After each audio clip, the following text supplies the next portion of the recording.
अहिल्यानगर जिल्ह्यातल्या श्रीरामपूरमध्ये 12 जुलैपासून कडकडीत बंद पाळण्यात येतोय. हा बंद कोणत्याही एका संघटनेकडून किंवा पक्षाकडून पुकारला जात नसून त्यात शहरातले सर्वसामान्य लोक, व्यापारी आणि सर्वपक्षीय नेते एकत्र आले.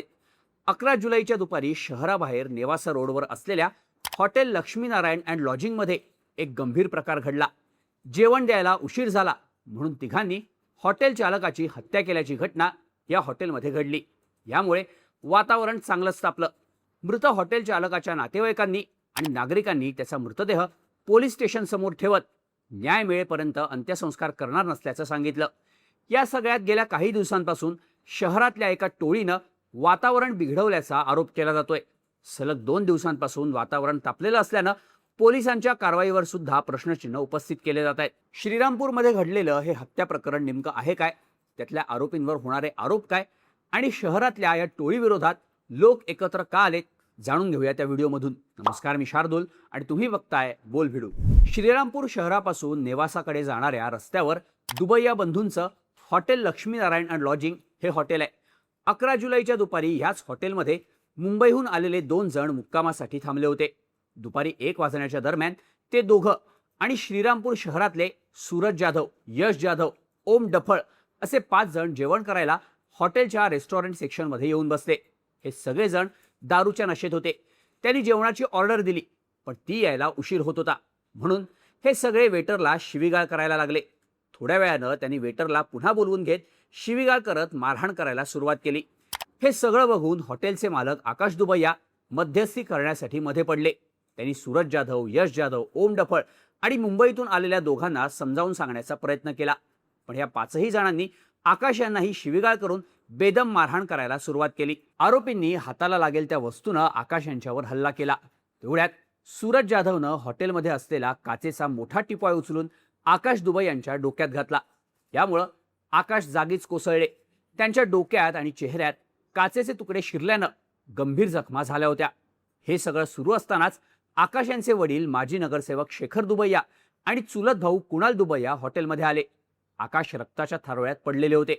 पण तेवढ्यावर न थांबता सूरज जाधव आणि त्याचे साथीदार त्यांना खुर्च्यांनी मारहाण करत होते. हे दृश्य बघून शेखर दुबैया आणि कुणाल दुबैया यांनी मध्यस्थी केली पण आरोपींनी त्यांनाही मारहाण करायला सुरुवात केली. यानंतर आजूबाजूच्या लोकांनी एकत्र येत मुख्य आरोपी सूरज जाधवला पकडून मारहाण करायला सुरुवात केली पण त्याचे साथीदार लोकांच्या तावडीतून निसटून फरार झाले. त्यानंतर आकाश दुबैया यांना लगेचच श्रीरामपूर साखर कामगार हॉस्पिटलमध्ये नेण्यात आलं पण अतिरक्तस्राव झाल्यानं त्यांचा आधीच मृत्यू झाला होता. या घटनेची माहिती शहरात वाऱ्यासारखी पसरली. मोठ्या प्रमाणात लोक घटनास्थळावर दाखल होऊ लागले. थोड्याच वेळात हल्ल्याचा घटनाक्रम दाखवणारं सीसीटीव्ही फुटेज व्हायरल झालं. आता श्रीरामपूरमध्ये ही काही पहिलीच घटना घडली नव्हती. गेल्या काही दिवसात वेगवेगळ्या 4 ठिकाणी व्यापाऱ्यांवर आणि सामान्यांवर हल्ला झाल्याचे प्रकार घडले होते. त्यात दिवसाढवळ्या आकाश दुबैया यांच्यावर झालेल्या हल्ल्यानं आणि त्यात त्यांचा मृत्यू झाल्यानं वातावरण जास्तच तापलं. पोलिसांनीही हॉस्पिटलमध्ये जाऊन तक्रार नोंदवून घेतली. यावेळी नागरिक मोठ्या प्रमाणात आक्रमक झाले होते म्हणून पोलिसांवर दबाव वाढत होता. मृत आकाश दुबैया यांचा भाऊ कुणालने आरोपींची नावं सांगितली होती. लोकांनी पकडून ठेवलेला आणि मारहाणीत जखमी झालेल्या सूरज जाधवला पोलिसांनी ताब्यात घेऊन त्याच्यावर साखर कामगार हॉस्पिटलमध्ये उपचार सुरू केले. यानंतर पोलिसांनी बाकी 2 आरोपींचा शोध घेण्यासाठी पथकं पाठवली. तेव्हा मुंबईहून आलेले दोघंही मृत आकाश यांच्याच हॉटेलमध्ये लॉजच्या रूममध्ये सापडले. तर यश जाधव आणि ओम डफळ हे सेवा नर्सिंग कॉलेजमध्ये लपून बसल्याची टीप पोलिसांना मिळाली. त्यानंतर पोलिसांनी कॉलेजच्या बाथरूममध्ये लपलेल्या यश जाधव आणि दुसऱ्या मजल्यावरच्या रूममध्ये लपलेल्या ओम डफळला अटक केली. मुंबईहून आलेले दोघंही कोण होते, त्यांचा या गुन्ह्यात काही सहभाग होता का, याबद्दल पोलीस सध्या चौकशी करतायत. पण पोलिसांनी मुख्य आरोपी सूरज जाधव, यश जाधव आणि ओम डफळ या तिघांविरोधात BNSच्या कलम 103(1), 109(1), 124(2), 351(2), 352(3)(5) यानुसार गुन्हे दाखल केलेत.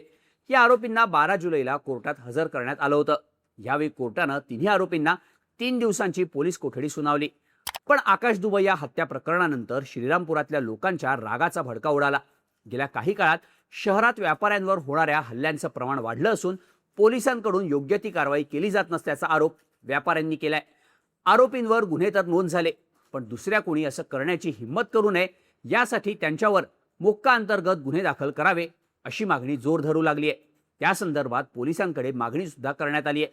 पण काही उपयोग न झाल्यानं नागरिकांनी 12 जुलैला श्रीरामपूर बंदचं आवाहन केलं.